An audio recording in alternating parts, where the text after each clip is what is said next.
currently in the Health Committee, and it seems like the more we go on with this debacle and this scandal, the more questions are raised, and the less answers are given. So on one hand, we're being given an apology, and this is terrible, and this has happened, and we apologise.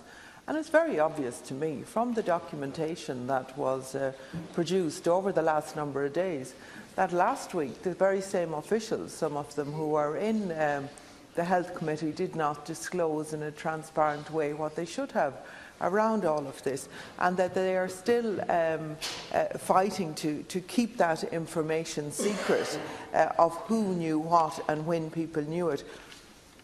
I don't believe that the Minister did not know about that, about what I'm taking personal responsibility. I do not believe it, and the more I go on, I don't believe it. I cannot for the life of me figure out why such... I am not saying anything about the Minister. I am saying, I am taking ownership and saying, I do not believe him. I don't believe him. I'm telling you honestly. Oh, do you know that part? I don't believe Common sense, Jerry. And the reasons I don't, the reasons I find this incredibly hard to believe is why. Because I've been looking at all of the documentation, and all of the documentation around how we must conceal this, we must strip out the information, we must have the headlines ready, we must have everything ready for, the language that's even used on that. To think that it wouldn't have escalated to the Minister is beyond credible.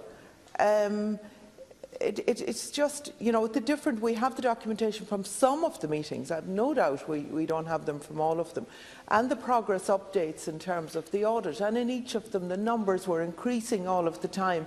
And it was very obvious to everybody who was reading those that we have a problem here. And the language around how do we drip feed this? How do we address the headlines? What's the legal process for it? That the boss, the man in charge at the top, wouldn't have known about this or wouldn't be told about it is just beyond belief.